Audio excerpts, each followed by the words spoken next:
આ વચ્ચે Patan જિલ્લાથી breaking news આવી રહ્યા છે। રાધનપુર ડીવાયસી કચેરીમાં પોલીસકર્મી પર હુમલો। સ્થાનિક નાયબ પોલીસ અધિક્ષક કચેરીમાં તપાસ અર્થે આવેલી એક અજીબો ગરીબ અને ગંભીર ઘટના સામે આવી છે। કચેરીમાં પૂછપરછ નિવેદન નોંધવાની પ્રક્રિયા ચાલી રહી હતી। તે દરમિયાન જ પોલીસ સાથે ઉગ્ર બોલાચાલી કરી ફરજ પરના એએસઆઈ પર જીવલેણ હુમલો કરવાનો ચોંકાવનારો મામલો પ્રકાશમાં આવ્યો છે અને આ મામલે પોલીસે કાયદો હાથમાં લેનારા પિતા પુત્ર સહિત 3 શખ્સો સામે કડક કાર્યવાહી હાથ ધરી છે।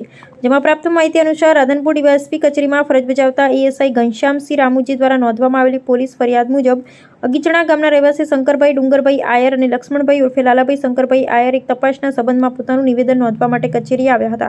તે દરમિયાન અચાનક જ બંને નિવેદન આપવાનો સ્પષ્ટ ઇનકાર કરી દીધો અને કચેરીના માહોલને તંગ બનાવી ઉગ્ર બોલાચાલી શરૂ કરી અને ત્યાં હાજર પોલીસ કર્મચારીઓને તેમને સમજાવવાનો પ્રયાસ કર્યો, પરંતુ તેઓ ઉશ્કેરાઈ ગયા હતા અને પોલીસ સ્ટાફ સાથે ગેરવર્તન કર્યું હતું અને આ પરિસ્થિતિ વણસતી જોઈ સ્ટાફે દરમિયાનગીરી કરી સમજાવટનો દોર જારી રાખ્યો હતો, પરંતુ આવેશમાં આવેલા લક્ષ્મણભાઈએ હદ વટાવી ફરજ પરના એએસઆઈનો કોલર પકડી લીધો હતો અને આટલું જ નહીં, આ કેસમાં સામેલ શંકરભાઈ વધુ ઉશ્કેરાઈને એએસઆઈનું ગળું દબાવી દિવાલ સાથે માથું અથડાવી દીધું હતું અને તેમને જાનથી મારી નાખવાનો ગંભીર પ્રયાસ કર્યો અને આ હુમલાથી કચેરીમાં દોડધામ મચી ગઈ હતી। જોકે સમય સૂચકતા વાપરી આસપાસ હાજર રહેલા અન્ય પોલીસ કર્મચારીઓ તાત્કાલિક વચ્ચે પડ્યા હતા અને એએસઆઈને છોડાવી લીધા હતા અને હોબાળો ચાલી રહ્યો હતો। તે દરમિયાન જ ત્રીજો આરોપી ભરતભાઈ શંકરભાઈ આયર પણ ઘટના સ્થળે દોડી આવ્યો હતો અને તેણે પણ સ્થળ પર આવીને કાયદો અને વ્યવસ્થાના ધજાગરા ઉડાડ્યા હતા અને હાજર તમામ પોલીસ કર્મચારીઓને જાહેરમાં જાનથી મારી નાખવાની ગંભીર ધમકીઓ આપી હતી અને આ સમગ્ર ઘટનાને કારણે સરકારી ફરજમાં સીધો અવરોધ સર્જાયો હતો।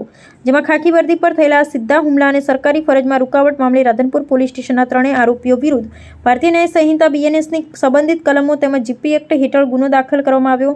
હાલ પોલીસે આ મામલે આગળની કાયદેસરની તપાસ હાથ ધરી, જેના કારણે સ્થાનિક પોલીસ બેડામાં ભારે ચકચાર મચી જવામાં આવી। આ તસવીરની સાથે કયુંભાઈ ચૌહાણ।